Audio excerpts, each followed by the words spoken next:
Halo semuanya, pada video kali ini gue akan membagikan skema box NTX DC-D118 yang terinspirasi dari skema box Dynacord yang umum digunakan.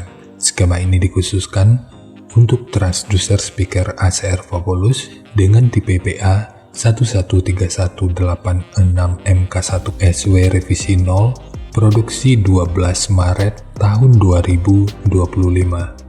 Kita mulai dari ukuran transducer speakernya.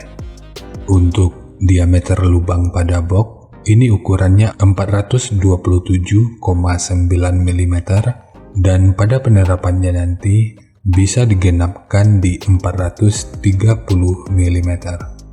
Ukuran magnetnya 250 mm. Ukuran total dari magnet hingga gasket 218,7 mm, ketebalan gasket 10,5 mm, ukuran antara baut 456 mm, ukuran terluar 483 mm. Dan mungkin masih ada istilah yang salah dari cara penyebutannya, dan di waktu berikutnya akan terus gua coba untuk perbaiki. Sekarang kita beralih ke spesifikasi teknis dan TS parameternya. Untuk nominal diameter, ini ukurannya 457,2 mm atau 18 inci. Impedansinya 8 ohm, nominal power handling 1200 watt, program power 2400 watt. Jika lu masih ragu dengan perbedaan antara nominal power handling dengan program power ini udah pernah gua bahas pada video yang akan gua selipin pada pojok kanan atas video ini, atau nanti bisa juga dicek pada kolom deskripsi. Kemudian untuk rentang frekuensi, mulai dari 35 sampai 3100 Hz. Untuk sensitivitas pada 2,83 volt per 1 meter, ini 99 dB. Ukuran voice coil-nya 113 mm atau 4,4 inci. Untuk spesifikasi lanjutan bisa dilihat sendiri.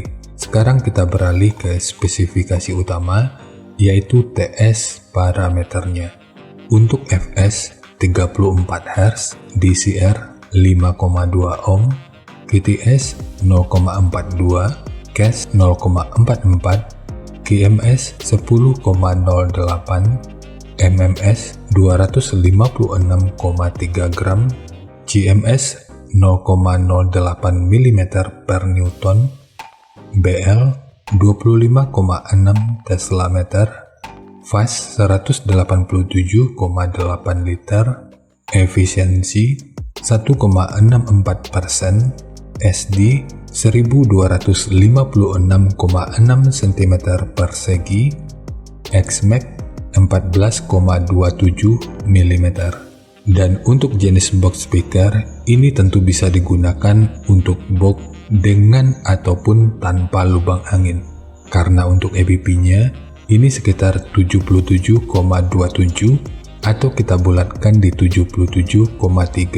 Cara mengetahui EBP ini juga udah pernah dibahas pada video yang akan gue selipin pada pojok kanan atas video ini, atau nanti bisa juga dicek pada kolom deskripsi.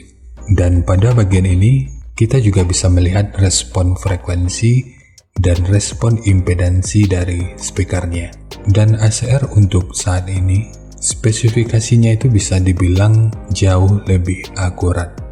Karena di sini udah menggunakan DS Pro sebagai media pengukurannya.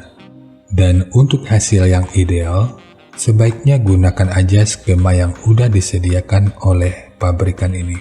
Jika yakin tetap ingin mencoba skema yang akan gua bagikan, sekarang kita masuk aja ke rincian semuanya.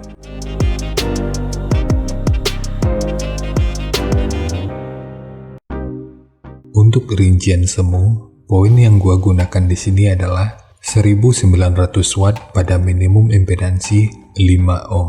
Rekomendasi titik potong bawahnya di sekitar 40 Hz dan atasnya boleh menyesuaikan. ini sifatnya tentu nggak mengikat, jadi nanti bisa dicoba aja sesuai karakter yang diinginkan. Dan untuk slope, nanti juga boleh menyesuaikan. Kemudian untuk puncak SPL-nya ini diperkirakan mencapai sekitar 130 desibel. Semua ini merupakan rincian semu, jadi bisa lebih baik atau bisa aja lebih buruk dari yang diperkirakan. Karena untuk efisiensi akhirnya itu juga akan dipengaruhi oleh beberapa faktor, apakah itu kerapian dan kepresisian dari pembuatan box, kualitas bahan, hingga equipment yang digunakan. Sebelum melanjutkan, harap baca deskripsi video karena ada beberapa informasi tambahan terkait bahasan yang ada pada video ini.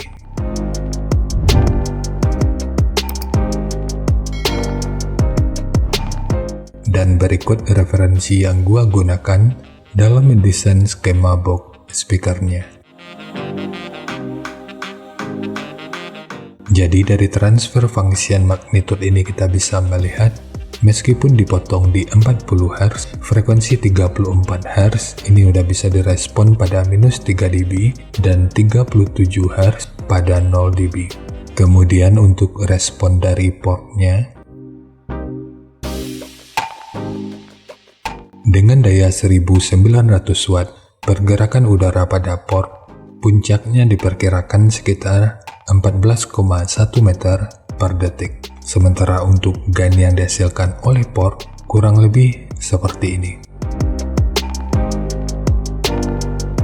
Jadi secara teori, di sini port akan membantu dalam merespon frekuensi hingga sekitar 29,6 Hz pada minus 3 dB.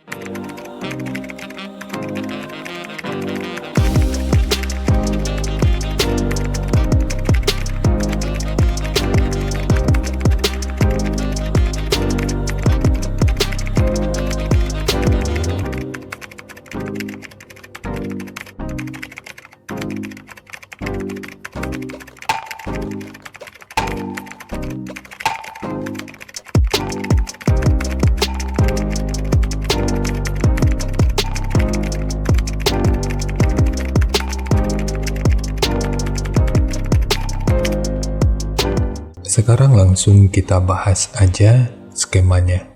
Untuk multiplex, ini menggunakan multiplex dengan ketebalan 18 mili. Kita mulai dari tinggi, jadi tinggi box ini adalah 800 mili, panjang ke belakang 900 mili, kemudian lebarnya 600 mili. Yang perlu diingat, ketiga poin ini merupakan ukuran terluarnya. Sekarang kita beralih ke ukuran internalnya. Untuk port, tinggi portnya adalah 200 mili.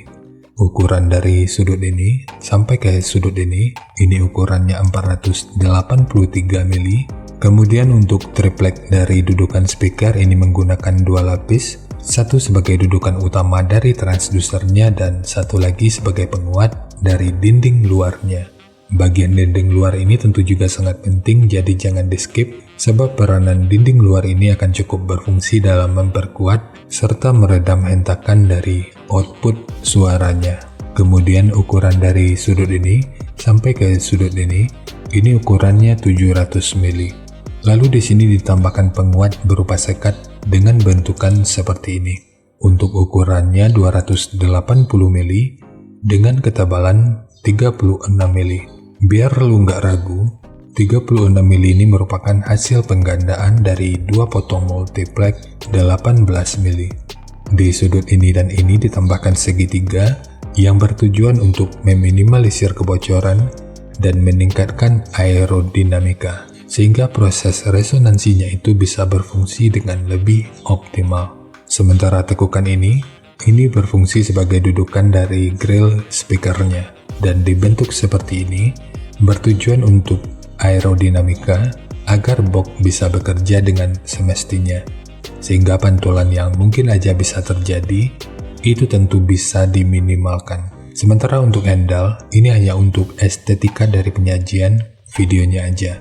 Namun jika lu ingin menggunakan handle triplek seperti ini, akan lebih baik jika sudut luar dan dalamnya dibentuk seperti ini. Ini bertujuan untuk aerodinamika, jadi nanti tinggal lu custom aja sesuai kebutuhannya.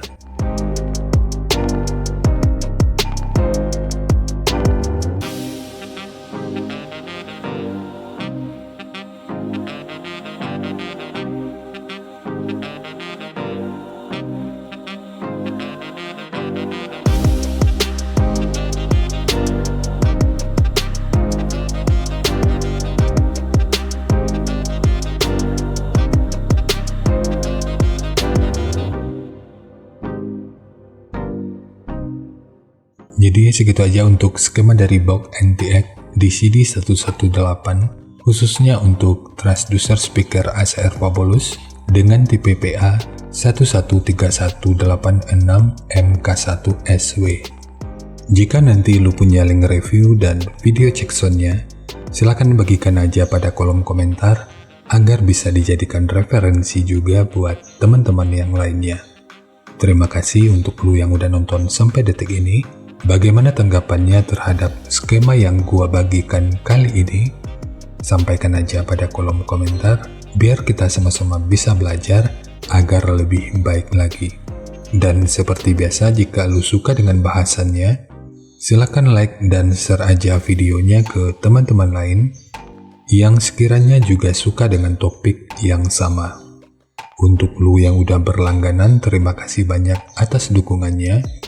Dan untuk lu yang belum berlangganan, jika berkenan, bantu subscribe-nya. Jangan lupa untuk baca kolom deskripsi dan kunjungi juga tab komunitas untuk mendapatkan informasi dan update terbaru. Jadi ya segitu aja, dan kita ketemu lagi pada video yang lainnya.